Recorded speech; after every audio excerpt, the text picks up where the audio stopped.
일제강점기부터 한국전쟁, 그리고 오늘날까지 시간의 흐름을 고스란히 간직하고 있는 곳. 오늘은 삶의 애환을 품고 있는 우암동 소망마을로 향해 봅니다.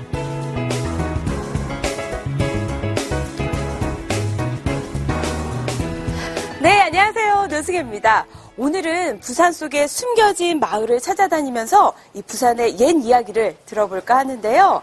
오늘은 우암동 소망마을을 찾았습니다. 이곳에 역사적 흔적들이 많이 남겨져 있다고 하는데 어떤 이야기들을 들려줄지 지금부터 함께 떠나보실까요? 소망마을은 조선시대 피난민 수용소, 일제강점기 소막사, 피난수도 시절 피난수용소 등 옛 역사적 흔적을 고스란히 지닌 곳인데요. 영화 친구에서도 언급된 곳이기도 하죠. 주민등록번호, 본적, 그리고 주소를 말하세요. 부산시 남구 우암동 189번지. 주소는 바로 이곳 소망마을은요, 영화 친구에서 이호성 씨가 말했던 우암동 189번지라고 합니다. 이 소망마을은요, 6.25 전쟁 당시에 이 피난민들이 이곳에 와서 또 거주를 했던 곳이라고 하는데요. 이 소들이 살았던 축사를 개조해서 이 피난촌으로 이렇게 만들어서 살았던 곳이라고 합니다. 또 이 피난민들의 생활을 알 수 있는 공간으로 아주 높게 평가받고 있다고 하네요. 일제강점기 당시 전국에서 공출한 소를 검역하던 시설이 소망마을에 있었는데요. 우역검역소와 소막사로 불리던 시설에 피난민이 살았고 이후에는 도시 노동자들의 터전이었다고 합니다.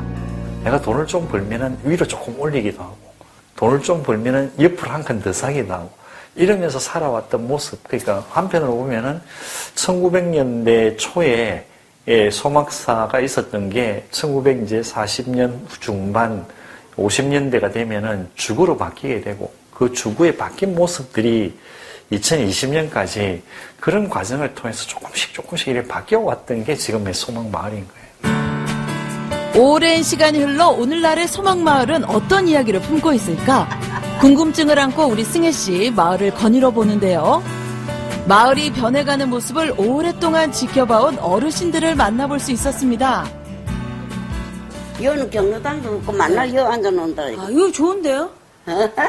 소리 시원하게 좋지? 네, 시원 골목바람이 싹 부는 게. 다들 앉아놓는 것보다 좋다. 그때 이제 막 한참 이제 막 피난민들 진짜 모일 때. 그런 여는 전부 피난민들이라, 전부 다. 그래 놓은 게 혼자 사는 사람도 많고. 네. 그 나무 앞으로 사는 사람도 있고 뭐 그래. 옛날에는 집이 요새는 신사라. 네. 옛날에는 전부 합판으로 이렇게 갈아가지고 살았어. 그래가지고 이거 또 짓고 해도 이래 터가 작은 게. 와. 여기 와서 많이 살다가 돈 벌어가지고 다 나갔어. 다 나가고 이제 못 사는 사람만 못 와가지고 이거 사는 거야. 또 짓고 해도 이 모양이 터가 작은 게. 아, 그렇죠. 그래도 지금 많이 깨끗해진 거네요, 그러면. 오랜 세월이 흘러 마을을 떠나간 사람들. 지금은 100여 명의 주민들이 모여 살아가는 마을이지만 그 속에서도 역사적 옛 흔적을 품은 채 삶을 살아가고 있었습니다. 이 마을에서 얼마나 사신 거예요? 우리 그러니까는 40년 넘었어요. 70한 네. 7년? 77년도. 네. 변하고 있어요. 어쨌든 간에. 네.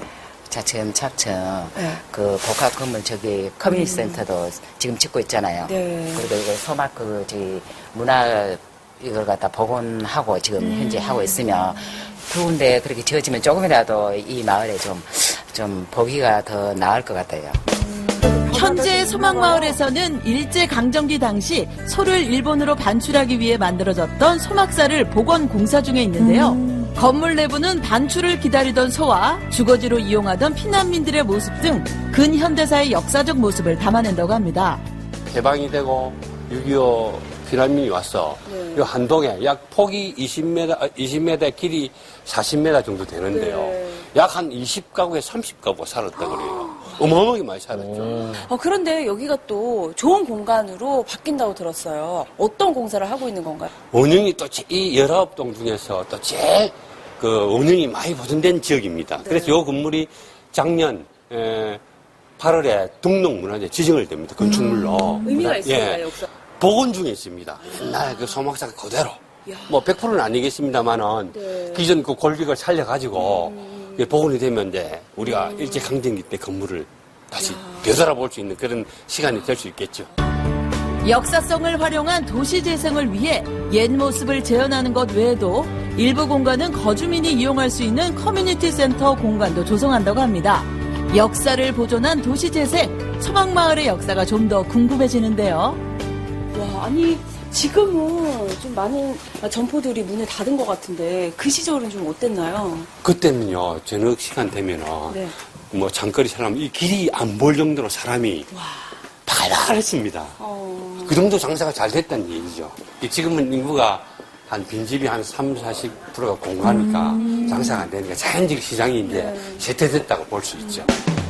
좁은 골목 속에서도 삶의 터전을 이어간 사람들, 당시의 모습을 조금이나마 느껴볼 수 있었는데요. 이렇듯 마을이라는 공간과 역사를 통해 도시 재생을 알아볼 수 있었습니다. 그럼 어떻게 보면 우리의 공간이라는 것은 그런 그 지역이 아니면 그 도시가 가지고 있는 그런 정체성이나 역사나 문화나 이런 것들을 결국에는 지켜가면서 우리가 살 수 있는 공간으로 바꿔줘야 되는 작업을 해야 되는 거죠. 대부분이 재생이라는 타이틀은 저는 거기에 방점이 찍힌다고 봐요. 기존에 있는 좋은 것들과 또 우리가 지켜야 될 것들은 살려가면서 불편한 것들을 바꿔나가는 작업. 마을 곳곳을 둘러보면 아래층보다 위층이 더 넓은 가분수 집을 볼 수 있고 좁은 골목길 사이사이에는 굴곡진 삶을 이겨내온 주민들의 삶의 애환을 느낄 수 있었습니다. 골목이 많이 좁아요. 골목 집도 많고 저는 저 같은 길치는 집도 못 찾겠어요. 요거는 한 3번 정도 하다가 잘 못 찾습니다. 저도 오래 살았지만 저도 막 한번 헷갈리는데 여기는 자연적으로 형성된 골목이기 때문에 오래 사는 사람만 이 길을 알 수가 있습니다. 그러니까요. 네, 완전 미로입니다, 미로. 미로처럼 얽히고 설킨 마을을 걷다 보면 마을 주민들의 삶의 흔적을 말해주는 듯한 공동 우물을 만나볼 수 있는데요. 그리고 여기가 네. 바로 백년 우물이라서 그러거든요. 웬 우물이? 예. 100년이요? 예. 그러니까 100년 전에 소막사 있을 때 아마 식수나 이런 거로 사용했지 않았나 수정을 하는데요.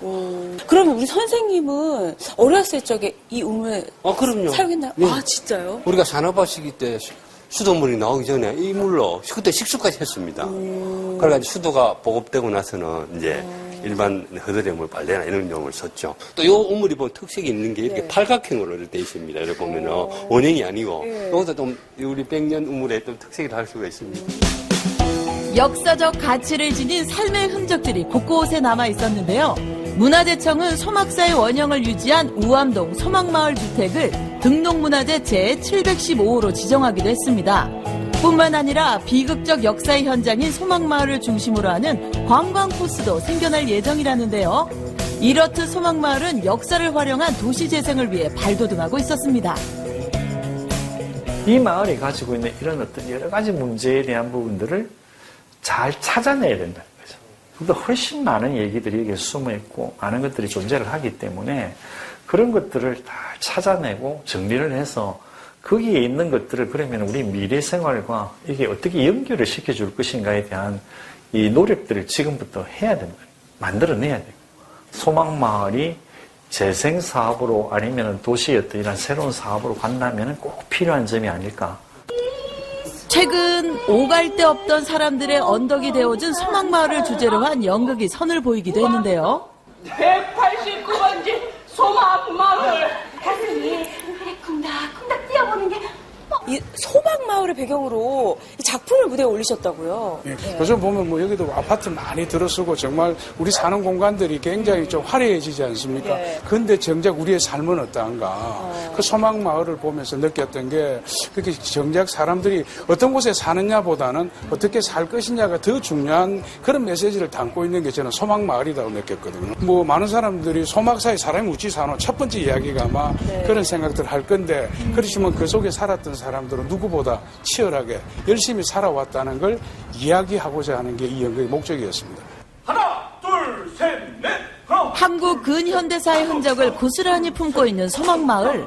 어렵고 힘든 시절을 이겨내고 살아온 이들의 모습을 통해 현대인들에게 따뜻한 감동을 전하고자 했다는데요. 코딱지만 하지? 와. 그런 어떤 삶의 흔적을 좀 가슴속에 담아갈 수 있는 뭐 그러한 곳이 되고 또 어떻게 보면 굉장히 힘들고 어려웠던 시절이 않습니까? 그럼에도 불구하고 이겨냈던 곳이었고 어떤 부산 사람들의 정체성도 느낄 수 있는 곳이니까 그러한 곳으로서 계속 좀 자리매김하기를 바랄 뿐입니다. 네, 오늘 우암동 소망마을을 둘러보면서 숨겨져 있던 이 보물마을을 찾은 듯한 기분이 드는데요. 이렇게 소망마을에 또 오래된 역사가 다시 복원되고 그리고 또 가치를 부여한다는 점에서 정말 도시재생의 좋은 예시를 발견한 하루였습니다. 이 소망마을이 앞으로 또 어떻게 변화가 될지 정말 많이 기대가 되네요. 과거를 딛고 근현대 유산으로 다시 태어나고 있는 우암동 소망마을. 지역의 역사 자원을 활용해 지속 가능한 지역 재생을 안겨주는 도시 재생을 기대해 봅니다.